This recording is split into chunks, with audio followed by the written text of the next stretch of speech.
So I have been using the new Asus ROG Delta S for a few weeks now, trying to make sense of its $200 price tag.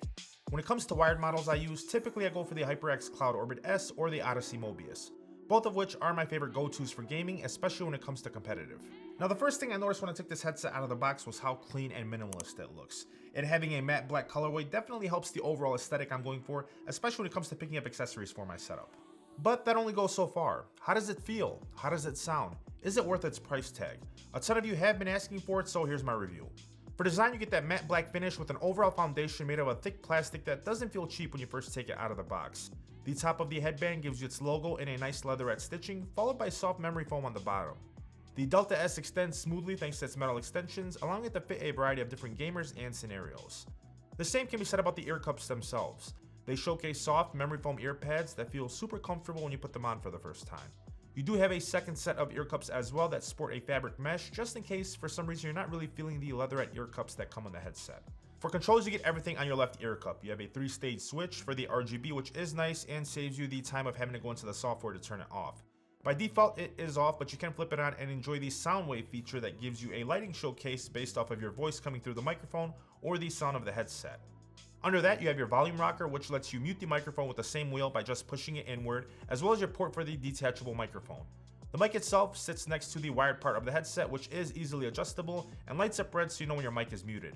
Now when it comes to comfort, this headset is super lightweight and very comfortable. It's at 285 grams for its weight, which is very light in comparison to say something like the Corsair Virtuoso, which in itself is a light gaming headset. However, the clamping force on this headset isn't nearly as bad as what you get with the Virtuoso and some headsets out there. So if you're someone planning on wearing it for those longer sessions, 6, 7, 8 hours, and you're wearing glasses, you won't have to worry about any headaches or anything like that. Not to mention the ear cups also fold 90 degrees for that added convenience if you want to go ahead and set this headset around your neck in your downtime. For functionality, you can use this with your PC, PS5, and Nintendo Switch. Now it is a wired headset which only comes in at 5 feet in length and a total of 8 feet once you pair it with its USB Type-A adapter.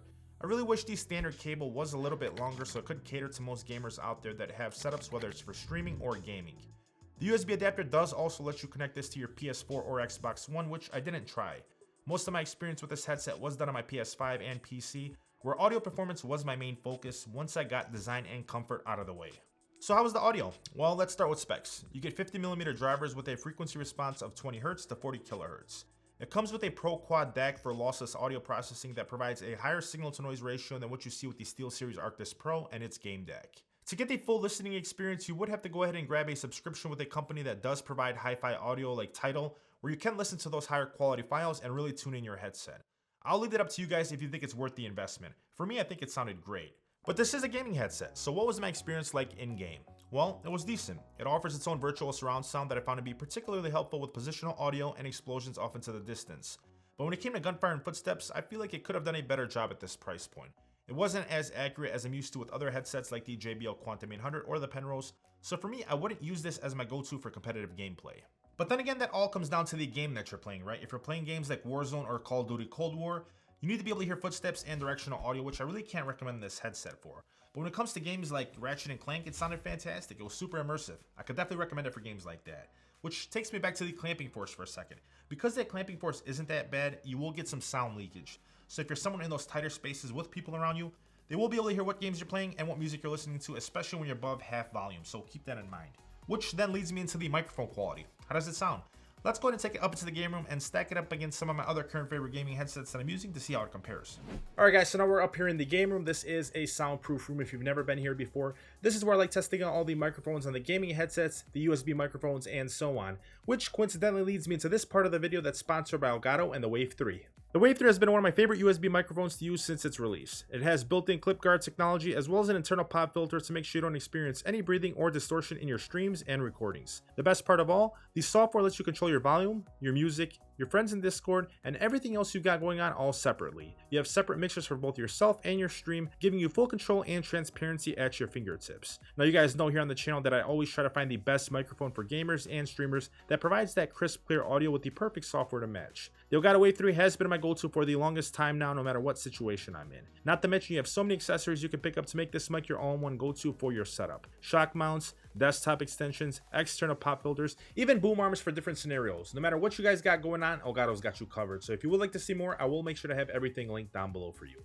Now, like I said, I'm talking to you on the Elgato Wave 3. Let's go ahead and switch over to the Delta Rogue S so you guys can see what the microphone quality on this sounds like in comparison. This is what the microphone quality sounds like on the Delta Rogue S. If you are new to the channel, please make sure you subscribe. And only if you end up liking this video, please make sure you smash that like button for me.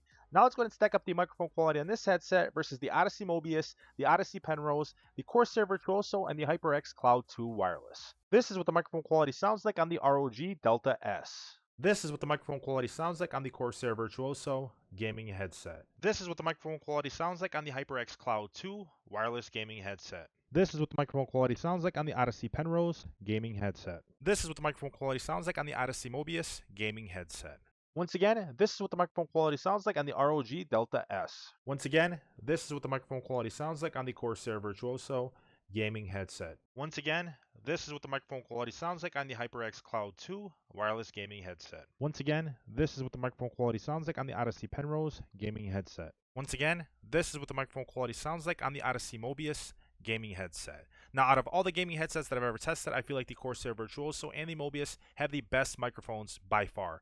But I'm always curious to know what you guys think, so make sure you let me know down below in the comment section which one of them you think sounded the best. Software is key as well, which you do get with this headset. Asus's software is called Armoury Crate, and it gives you a ton of functionality. It obviously works well right out of the box, but the software lets you set your bitrate, turn the virtual surround sound on and off, play with the equalizer while setting custom profiles, and it even lets you set your noise gate on your microphone if you don't plan on using OBS with this headset. It's also packed with a few different options for presets ranging from racing, RPG, music, movie, gaming, FPS, and communication. I mostly just left mine on FPS when I was running Warzone and Call of Duty Cold War, which worked great once I added a bit more bass in the equalizer. Now, it is also rather useful if you would like to go ahead and change any of your lighting effects with options to create more complex color patterns, or just mess with some of the basic effects that come standard with the software. Another test I always like doing for you guys up here in the game room is to see how much keyboard clicking the microphones on these headsets pick up. So currently I'm about 1.5 feet away from my keyboard here. It doesn't seem to be picking up anything. I might pick up a little bit when I start talking because that's when my noise gate opens up. Wow. So it does a really good job of blocking out any outside noise, whether it's coming from a fan, keyboard, whatever it is. So yeah, whether you guys are talking to your friends in Discord, party chat, game chat, whatever it is, whether you plan on streaming or recording with the microphone on this headset, that's what the microphone quality sounds like, and that's how much keyboard clicking it actually picks up. Now, overall, you get a nice, clean, minimalist design with long-lasting comfort and decent sound quality for under $200 if you can find it on deal. Being able to listen to lossless audio files in style is also a plus. Now, it is $50 cheaper than the SteelSeries version with this game deck, which makes the choice between the two a no-brainer for me. I would definitely pick up the Delta S over the SteelSeries. However, I can pick up the JBL Quantum 800 for less than this when it's on deal, and that's a wireless headset that offers active noise cancellation and Bluetooth functionality that's way better when it comes to gameplay and hearing footsteps. So hands down, I would take the JBL Quantum 800 as my go-to, which I have along with the Penrose.